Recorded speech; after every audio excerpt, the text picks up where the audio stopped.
आणि या सेलिब्रेशनच्या नंतर माननीय मुख्यमंत्री झालमुडी खरेदी करतील। माननीय देवभाऊंना विनंती करतो की या ठिकाणी झालमुडीचा स्टॉल आहे।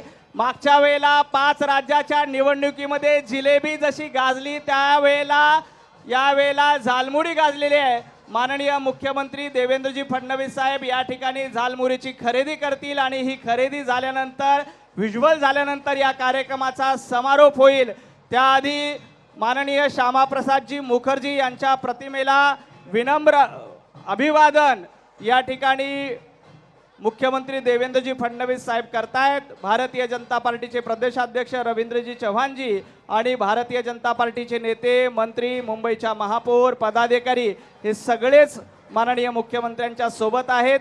भारतीय जनता पार्टीच्या कार्यकर्त्यांच्या जीवावर पंतप्रधान नरेंद्र मोदीजींच्या नेतृत्वात भारतीय जनता पार्टीने 1 नाही 2 नाही 5 पैकी 3 राज्यामध्ये भारतीय जनता पार्टीचा झेंडा फडकवलेला आहे आणि हा फडकवलेल्या झेंड्याचा विजय उत्सव आज भारतीय जनता पार्टीच्या प्रदेश कार्यालयामध्ये महाराष्ट्राचे लाडके मुख्यमंत्री देवेंद्रजी फडणवीस साहेबांच्या हस्ते त्यांच्या उपस्थितीमध्ये होत आहे। आणि याच ठिकाणी माननीय मुख्यमंत्री हे झालमुडी स्टॉलवर जाऊन झालमुडी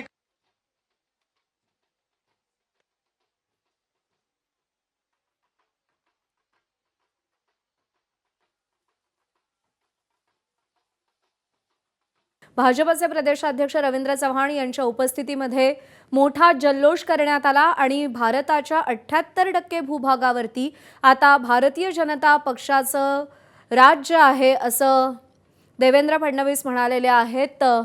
त्यांनी या संपूर्ण विजयाचं श्रेय हे पंतप्रधान नरेंद्र मोदी, गृहमंत्री अमित शहा आणि त्यासोबतच भाजपचे राष्ट्रीय अध्यक्ष नितीन नवीन यांना दिलेलं आहे। आणि पश्चिम बंगालमधली संपूर्ण जनता ही पंतप्रधान नरेंद्र मोदींसोबत असल्याची भावना देखील त्यांनी व्यक्त केली आहे। या संपूर्ण प्रचाराच्या रणधुमाळीमध्ये झालमुरी खूप जास्त गाजलेली होती, कारण पंतप्रधान नरेंद्र मोदी हे पश्चिम बंगालमधल्या एका दुकानामध्ये गेले आणि त्यांनी तिथून झालमुरी खरेदी केलेली होती।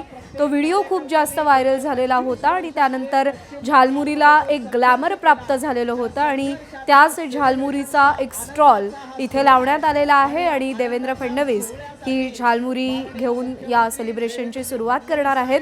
झालमुरी अर्थातच मुंबईकरांच्या किंवा महाराष्ट्राच्या भाषेत सांगायचं झालं तर भेळ, आणि त्याचं सेलिब्रेशन सध्या इकडे पाहायला मिळतंय। आणि भारतीय जनता पार्टीचे अनेक पदाधिकारी नेते या कार्यक्रमाला उपस्थित आहेत। मुंबईचे सर्व सरचिटणीस आमचे गटनेते गणेशजी खनकर, राजेशजी शिरवडकर, योगेशजी सागर या सर्व मान्यवरांच्या उपस्थितीमध्ये हा सोहळा होतोय। ज्या पद्धतीनं 5 राज्याच्या निवडणुकीमध्ये जिलेबी गाजली होती, या निवडणुकीमध्ये झालमुडी स्टॉलवर माननीय मुख्यमंत्री झालमुडी खरेदी करतायत आणि त्यानंतर हे सेलिब्रेशन पूर्ण होत आहे। देवभाऊंच्या नेतृत्वामध्ये महाराष्ट्रामध्ये झेंडा फडकला। पंतप्रधान पश्चिम बंगाल विधानसभा निवडणुकांचं हे मोठं यश भाजपकडून साजरं होताना आपण पाहतोय। निर्वाचित राष्ट्रीय अध्यक्ष नितीनजी नवीन हे राष्ट्रीय अध्यक्ष झाल्यानंतरची पहिली निवडणूक आणि या पहिल्या निवडणुकीमध्ये भारतीय जनता पार्टीने हॅट्रिक लगावली आहे। 5 पैकी 3 राज्यामध्ये भारतीय जनता पार्टीचा तमिळनाडूमध्ये जरी भाजपला यश मिळालेलं नसलं किंवा केरळमध्ये जरी भाजपला अपेक्षित यश मिळालेलं नसलं तरी सुद्धा पॉंडिचेरी, आसाम आणि पश्चिम बंगाल राज्य काबीज करणं भाजपसाठी खूप जास्त कठीण होतं, क्रुशियल होतं। पण मायक्रो मॅनेजमेंटच्या जोरावर तळागाळात पोहोचून लोकांपर्यंत पोहोचून भाजपनं ही विजयश्री खेचून आणलेली आहे आणि त्यानंतरचं हे सेलिब्रेशन सध्या आपण पाहतोय।